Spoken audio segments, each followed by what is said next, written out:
pessoal do canal EBD Núcleo, começamos aqui um novo vídeo, começamos uma nova lição. Retomamos aqui agora a lição 4, chamada A Presença de Deus. Sabemos que o povo israelita precisou dessa presença ali no deserto, e não só isso, precisou durante toda a sua vida e tem também precisado. Muitos têm virado a costa, mas quando precisam, o Senhor está lá com sua nação santa. E desde já, queremos aqui que você deixe o seu like, comente, compartilhe o vídeo, que o canal tem crescido e desejamos já todas as bênçãos divinas do céu sobre a tua vida.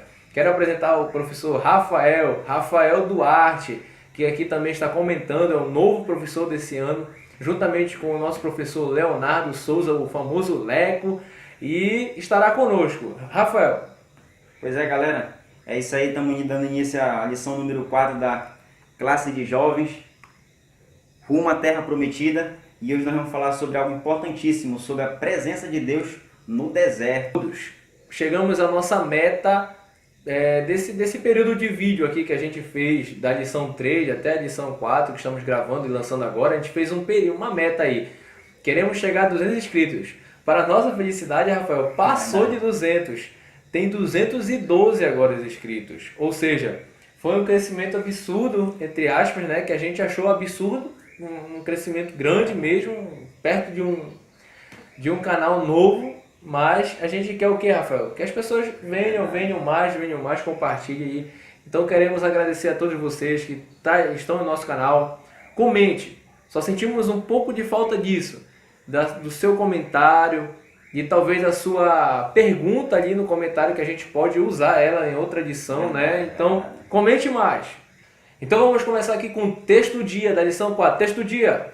Ou, quando a nuvem sobre o tabernáculo se detinha 2 dias, ou 1 mês, ou 1 ano, ficando sobre ele então os filhos de Israel se alojavam e não partiam, e alçando-se ela, partiam. Números capítulo 9, versículo 22. E também a síntese quer destacar algo muito importante para sua vida. É verdade, a síntese diz assim: a presença de Deus no meio do povo era garantia de segurança, alegria e descanso, pois caminhar pelo deserto envolvia correr perigo dos mais diversos. Olha só, o Senhor aí, mesmo um povo muito rebelde, que era aquela geração que estava saindo, a primeira geração que saiu do Egito, era um povo rebelde, um povo murmurador. E mesmo assim, mediante essas circunstâncias, o Senhor sempre deu alegria para eles, sempre deu descanso e repouso. A lição 3 falou sobre a santidade, e a lição 4 agora está falando sobre a presença de Deus. O que eu quero destacar para vocês é que desde a lição 2 até a lição 4, observe só que tem aqui uma cronologia pensada por Deus. Primeiro, ele dita as normas, ele prepara o seu povo ali em questões administrativas. Segundo, o Senhor requer a santidade daquele povo. O Senhor requer que eles fiquem santificados, que eles venham a santificar-se ao Senhor. Ou seja, as normas, as regras vêm primeiro do que a santificação. Ou seja, o Senhor faz entender o povo e depois a santificação vem. E por quarto, quem santifica, quem tem as leis, quem tem as regras, tem a presença. Então, olha só a cronologia disso. Então, mediante a tudo isso, pessoal, essa lição é bênção. Essa lição é muito proveitosa mesmo. Vamos lá. A nuvem e a coluna de fogo. Tópico 1. A presença contínua. A presença contínua. A nuvem e a coluna de fogo. Aqui a gente consegue destacar esses dois elementos sobrenaturais que nós, hoje em dia, se possivelmente enxergássemos, ficaríamos assustados, apavorados. Ficaríamos com certeza ali trêmulos. Mas isso era normal para o povo de Israel. A nuvem e a coluna de fogo, e aqui até uma pergunta: será que a nuvem ficava com uma aparência de fogo durante a noite ou era realmente uma coluna de fogo? Essa pergunta fica para você aí nos comentários do YouTube, Facebook, seja que for. Mas eu creio, pessoal, que mediante isso, esse pormenor que a gente vai agora colocar de lado aqui, esperar teu comentário, a presença era contínua com aquele povo. A nuvem ali demonstrando uma presença contínua, a presença de Deus. Deuteronômio capítulo 1, versículo 31 diz que o Senhor estava levando aquele povo como se fossem crianças. Era um pai levando a crianças, ou seja, o pai sempre quer a proteção do filho. A Bíblia vai dizer que a mãe pode se esquecer do filho, mas o Senhor jamais esquecerá. Isso aqui a gente pode até destacar e incluir nesse texto também. Caminhando naquele deserto e sabendo os perigos que ali mesmo estavam. E mediante a tudo isso, pessoal, tinha um mover imprevisível, Rafael. E este mover imprevisível que Deus fazia com que o povo caminhasse era assim: quando a nuvem ela se levantava, e a nuvem se movimentava, o povo se movimentava junto com a nuvem. Todavia, quando a nuvem parava sobre o tabernáculo, o povo parava. O povo conseguia entender que aquela nuvem, aquela coluna, era a presença contínua de Deus no meio da casa de Israel. E conforme ela andava, o povo andava. Conforme ela parava, o povo parava. Isso nos leva a entender uma coisa, que a direção divina ela tem dois eixos. Primeiro eixo, a direção divina nos diz aonde ir. Segundo, a direção divina nos ensina quando ir. Há momentos na nossa caminhada, amados, que nós temos que caminhar, correr com constância. Mas existem momentos também que Deus nos chama para que nós venhamos parar, porque Deus nos chama para isso. E a presença de Deus faz isso com a nossa vida. Nos manda andar, mas também nos manda parar. Não é isso, Yuri? Estamos bem no início do ano e geralmente constrói ali equipes para trabalhar nas congregações, equipes para trabalhar em um campo missionário e etc. por aí vai. E uma das primeiras coisas que as pessoas falam é dizer assim: será que é o tempo de Deus na minha vida? Será que é o tempo realmente que Deus quer para que eu vá fazer a obra? Então aqui a gente pode perceber que o mover imprevisível diz isso. Não é só onde você vai, é quando. É quando, é tempo. É tempo. E o Senhor está falando isso aqui, o mover imprevisível. A coluna e a nuvem estão guiando aquele povo. Ou seja, o Senhor agora está guiando aquele povo quando e onde devem ir. E é verdade, isso é tanto verdade, Yuri, que a própria maneira que o Senhor guia o povo de Israel é a mesma maneira em que Deus hoje guia a igreja. Guia. Porque hoje, eu ou tu, Yuri, nós conseguimos hoje determinar o que Deus vai fazer para a nossa vida daqui a 10 minutos ou daqui a um dia? Não. Sabe por quê? Porque a presença de Deus, o mover de Deus, ele é imprevisível na nossa vida. Quando Deus manda, acontece. Quando Deus fala, está falado. Terceira subtópica, a obediência voluntária. Aqui o povo, como diz em Atos capítulo 7, versículo 51, diz que o povo é de dura cerviz. Através desse povo e através desse relato aqui, o povo nem sempre foi tão cerviz, tão duro coração. O que eles realmente quiseram, bem no começo, era um povo voluntário. Um povo que tinha obediência voluntária, se a nuvem mexia eles iam, não indagavam o porquê. Não indagavam porque Deus falava somente com Moisés, face a face, boca a boca e etc. O povo ele teve ali uma característica realmente de obediência voluntária. Entretanto, eles tinham um grande exemplo no passado, um patriarca, o primeiro, Abraão. Eles conseguem enxergar em Abraão, e olhe só essa referência aqui. A chamada de Abraão começa em Gênesis capítulo 12. Mas a prova de fé de Abraão vai acontecer de 10 capítulos depois, Gênesis capítulo 22. Ou seja, quando ali o Senhor pede Isaac. É uma obediência voluntária, uma obediência regozijante. Claro que pode ser que ele não estava tão feliz com aquele sacrifício, sacrificar o seu único filho, filho da promessa. Mas o que eu quero relatar aqui para vocês é que Abraão demonstrou isso. Obedeceu ao Senhor. Independente se tinha que levar ou não, obedeceu e voluntariamente.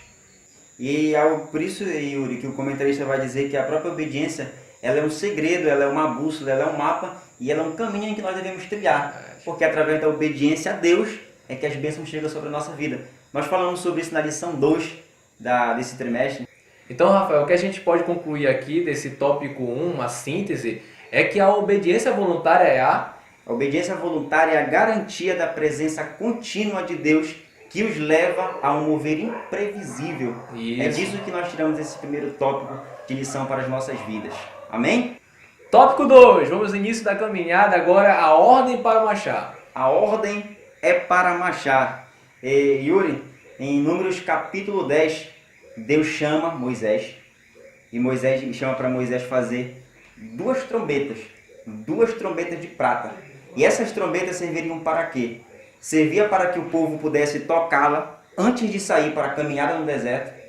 Mas ainda mais, em versículos posteriores, Deus disse para Moisés que as trombetas seriam tocadas nas festividades e principalmente quando o povo estivesse em aflição, quando o povo estivesse aflito.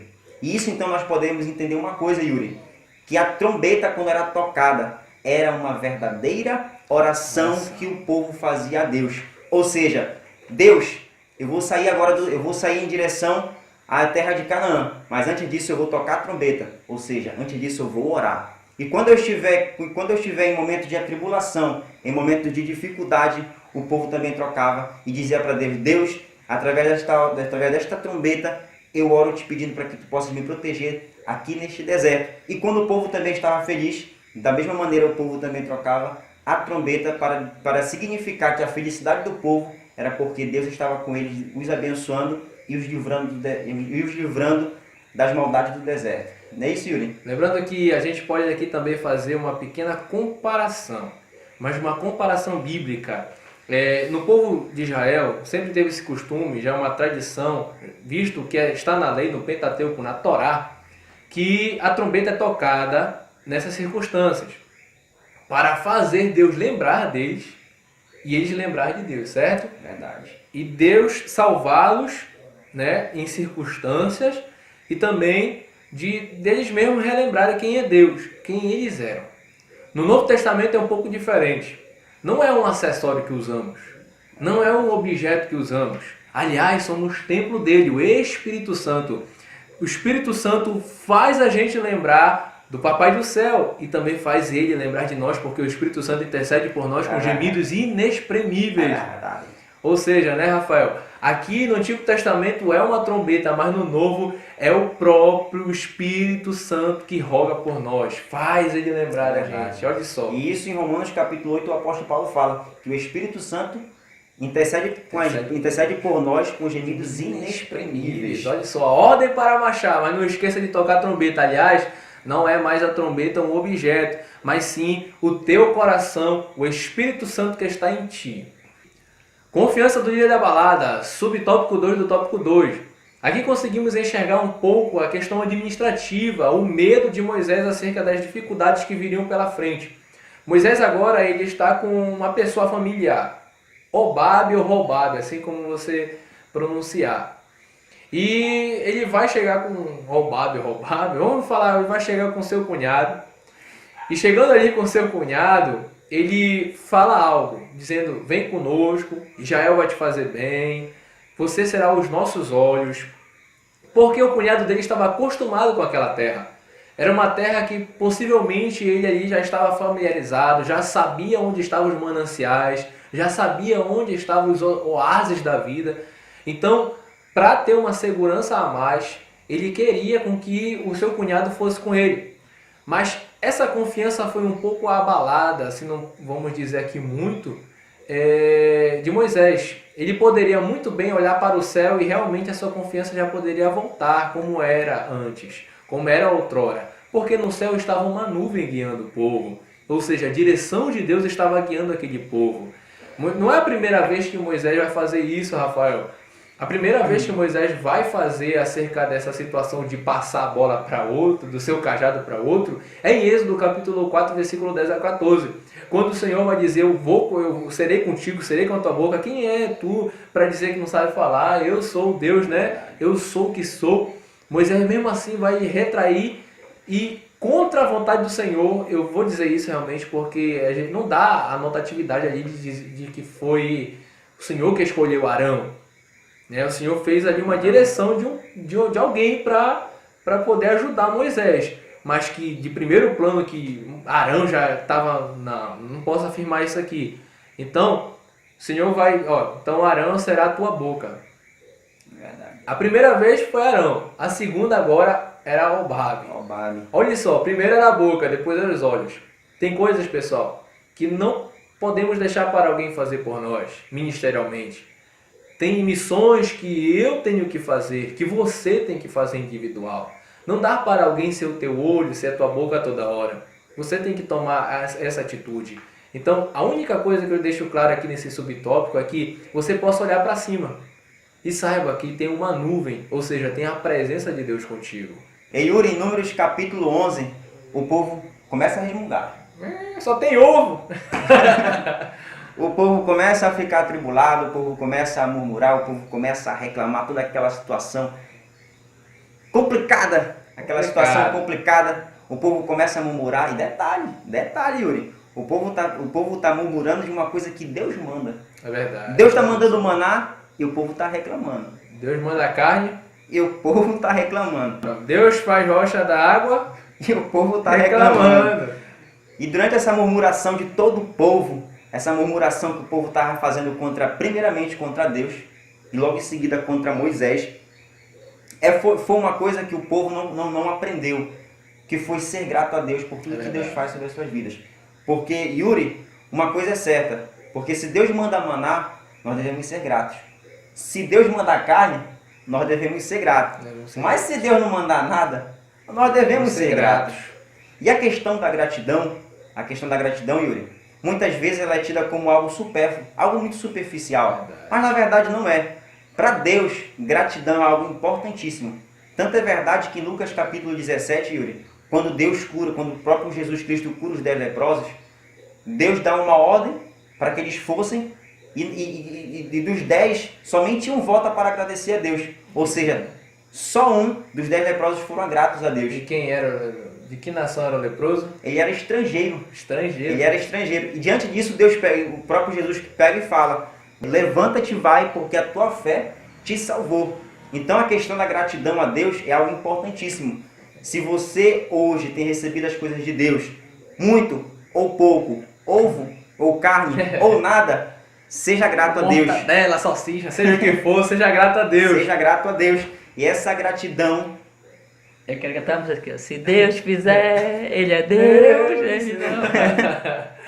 Terceiro tópico, Deus levanta cooperadores. Primeiro subtópico, carga pesada. Antes de iniciar, eu quero fazer a leitura aqui de um texto que se encontra lá em Números capítulo 11, versículo 14, que diz assim: eu sozinho não posso levar todo este povo, porque muito pesado é para mim.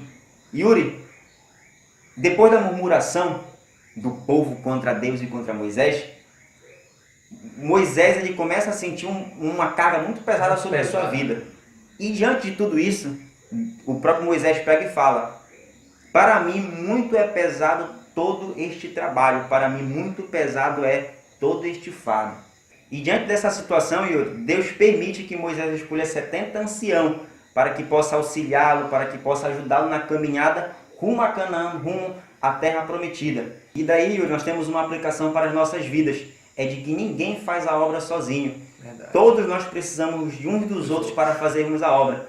Tanto é verdade que em Lucas capítulo 10, o próprio Jesus Cristo diz na missão dos 70 que vocês vão de 2 em 2 para fazer a minha obra. Então, se Moisés precisou, os discípulos na época de Jesus precisavam, quem somos nós para que eu não precise do Yuri, para que eu não precise do meu irmão para fazer a obra do Senhor Jesus? E eu não preciso do Rafael, precisamos um dos outros. Lembre-se disso na sua congregação, lembre-se disso na sua denominação. Você precisa do seu irmão e da sua irmã. Somos um corpo só, o cabeça é Cristo. Então o meu dedo precisa da mão, a mão precisa do braço e por aí vai. Ou seja, cada um tem a sua particularidade na obra de Deus, mas precisamos um dos outros. Submissão, terceiro subtópico do nosso último tópico aqui da lição 4, a presença de Deus. Essa lição, sinceramente, Rafael, tocou muito no nosso coração. Ela é muito cotidiana, ela é muito realmente dia a dia. E aqui vemos algo problemático, vemos aqui uma rebelião dos próprios irmãos de Moisés, levantando-se contra o chamado dele de liderar aquele povo, de estar à frente. Então, o que começa ali com o pecado da murmuração, o que começou nos extremos dos arraiais de Israel e chegou ao ponto ali de entrar realmente no centro, invadir, aquela murmuração começou a invadir todos os locais até chegar nos próprios irmãos. E os irmãos foram contrários à liderança de Moisés. Chegando nesse ponto, Deus vai falar com os dois. Deus vai ter uma reunião com os irmãos. E tendo aquela reunião, o Senhor ali fez uma lição para Miriam. Ficou 7 dias fora do arraial, depois retornou. E aliás, ela ficou com uma lepra.